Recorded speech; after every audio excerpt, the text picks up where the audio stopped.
Welcome back to Perfectly Imperfect. Today I am going to show you guys this custom makeover that I recently did. My client brought me this beautiful antique oak dresser and she wanted to lighten it up. I had recently done a piece, I do have a video on it that I will link for you guys as well, that was a wormed oak that I took from like a darker wood to a lighter stained look, and she loved that, and that's what she wanted me to do with her piece. The fronts of the drawers are veneer. They are a tiger oak veneer, but the rest of the piece was pretty much solid wood.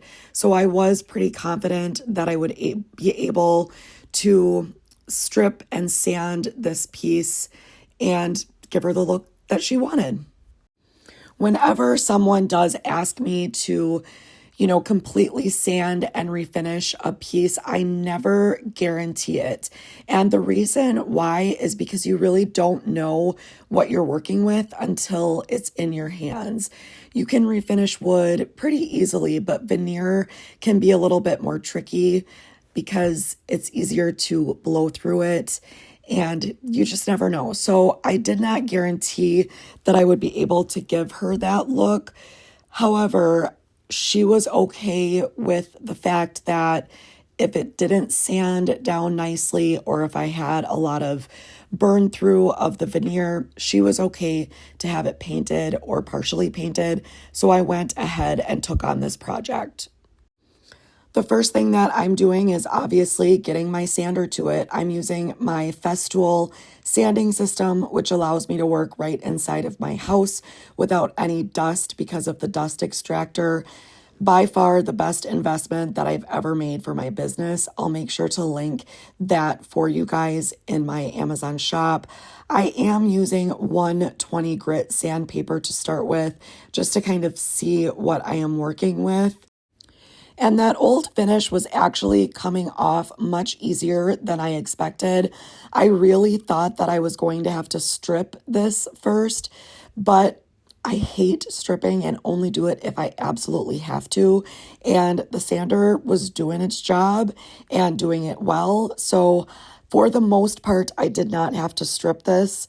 There were a few areas on the sides of the dresser where I could not get my sander into, so I did have to strip those. I had to remove the keyhole covers, and the way that I did that is I just took a small flathead screwdriver and very carefully pried them off.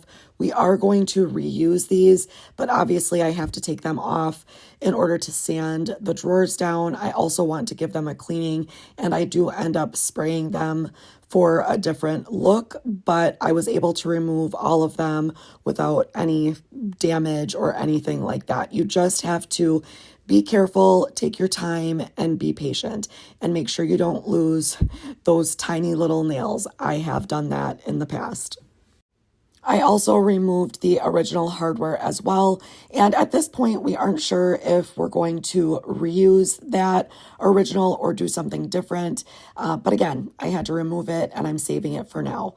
I also asked my client what she thought about the detailed pieces on her dresser, and she didn't love them. So you know what I did? I removed them, and they were just basically held in with tiny little nails and probably some glue, and I was able to remove all this detail pretty easily, and then just removed the tiny little nails and then filled those holes with a little bit of wood filler. And then after I sanded it down, you really can't even tell that they were ever there.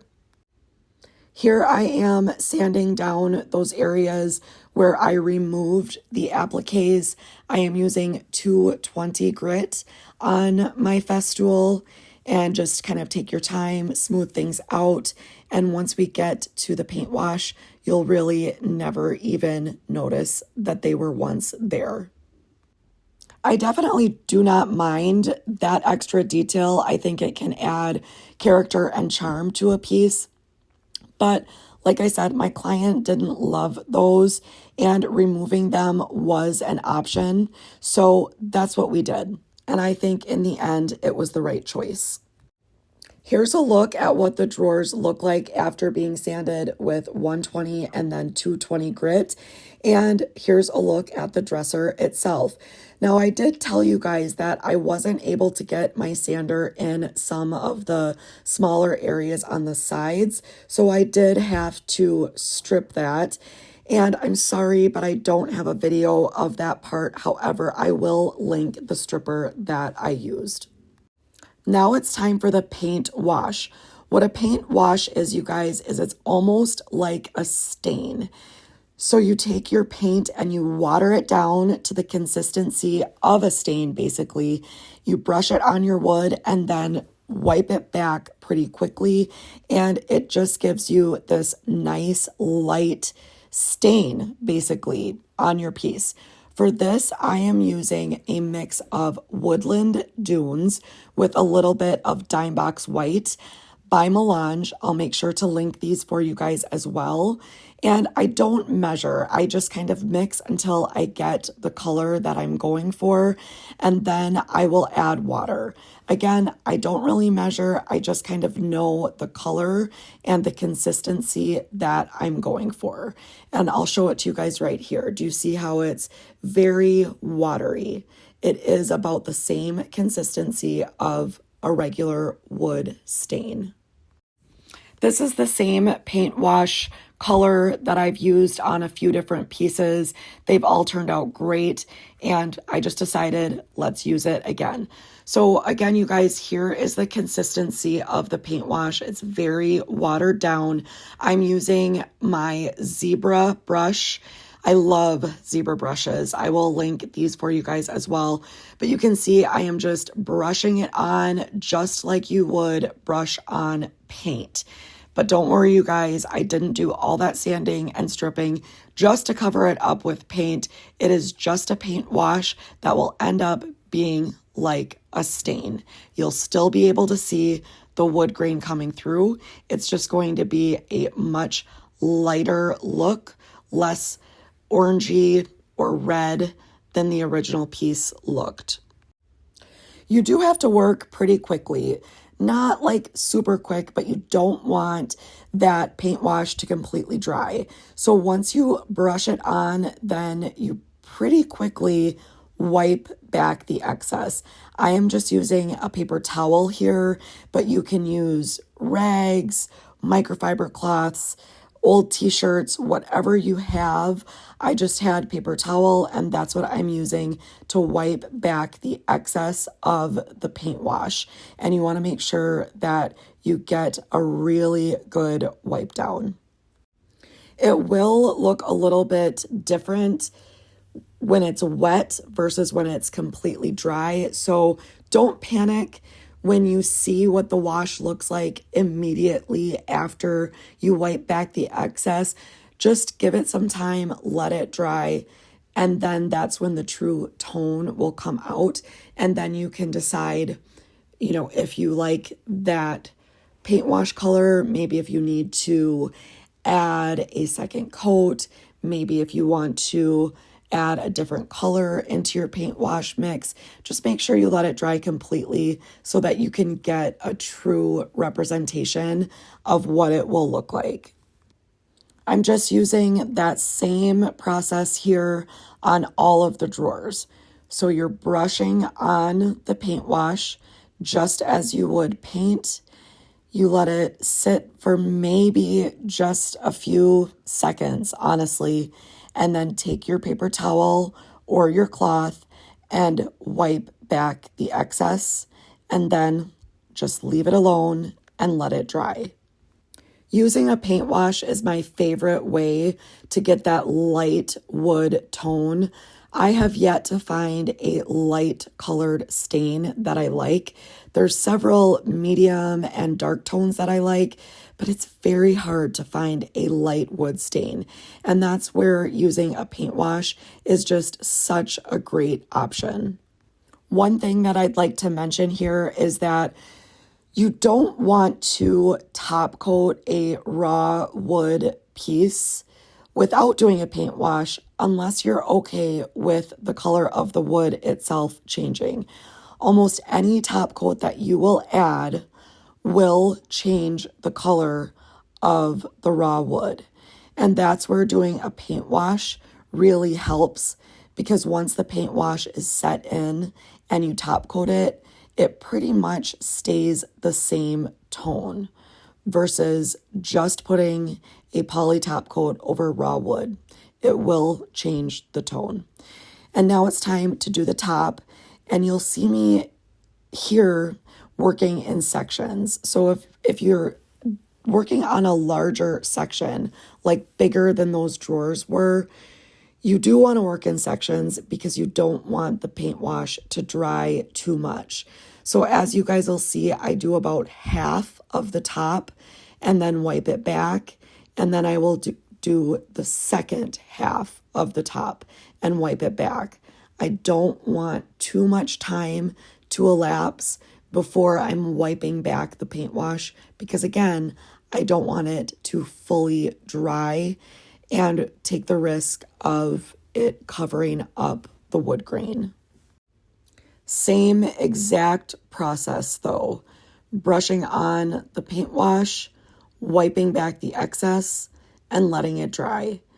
I used to be intimidated by this process, but I have to tell you guys, now that I've done it several times, it really could not be any easier.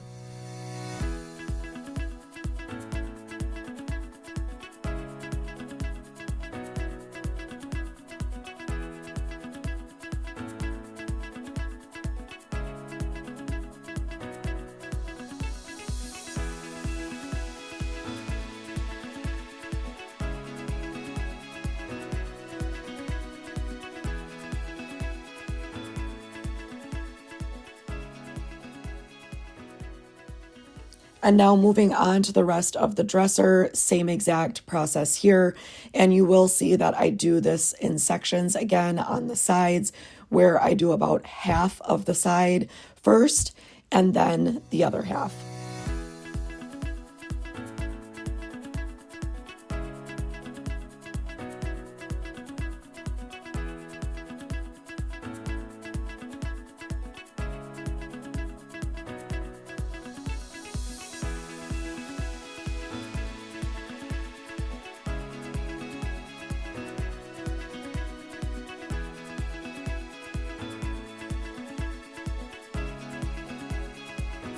I am really loving how this is looking already, even when it's not fully dry. I know that it's going to be so beautiful. Like I said, my client wanted to take that orangey red finish off and have something a little bit lighter and more fresh, and I think it's going to be really, really beautiful on this piece.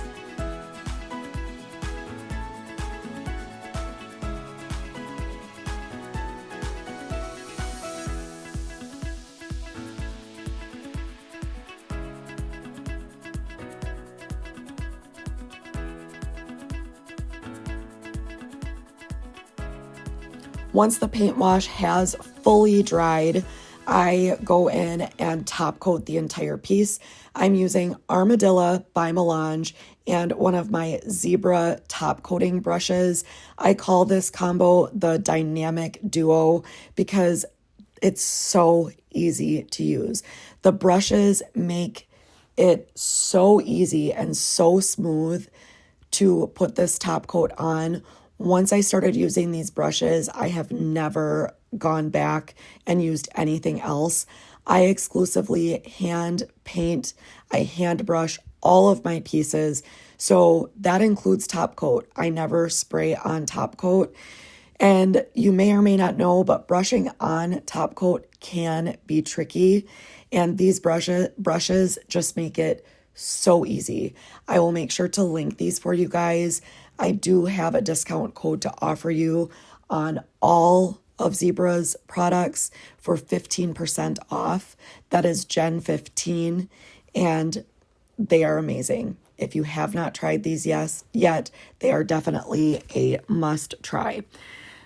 As for the top coat, like I said, this is Armadillo by Mélange. It's very, very strong and durable, but you do have to do several coats In this case, I did a total of 3 coats to get that super hard finish and durability that you will want. Now it's time to replace the hardware. The top coat has fully dried and I'm putting the keyhole covers back on. I did clean these and then I sprayed them with my favorite spray paint for hardware, which is Rustic Mist by Rust-Oleum. I'll make sure to link that for you guys. I just love the finish and the sheen and the color of it. It works well with so many different colors and so many different wood tones. Putting the dresser back together, you guys, you saw a sneak peek of that drawer liner. I'll link that for you guys as well. And just a reminder what it looked like before. And here's what it looks like now. Bye old orange red finish, and hello to fresh and raw and beautiful. I absolutely love how this one turned out. We did end up changing the hardware to something a little bit more simple like my client wanted. It's just a swan neck bail pull, but like you saw, we did use the original keyhole covers. I love this raw and rustic and imperfect look. I think it turned out really great and it was worth all of that sanding and stripping. And I think it was worth it. I ended up taking this second video later on in the evening when my lighting was not as bright, just to show you guys that the tone of your paint wash, or of course your paint, will change in different lighting. So it does look a little bit darker here than in my first video. Either way, I think it is so beautiful. This piece was a lot of work and took a lot of time, but I think it really was worth it. Turned out so good. Love seeing that old, imperfect wood grain. Here's a look at that drawer liner again. And yeah, I'm loving it. What do you guys think? I hope you will give a paint wash a try. It really is not hard at all. The hard part is the sanding and stripping. All worth it in the end. Thank you for being here. Thanks for watching, and stay tuned for more furniture makeovers.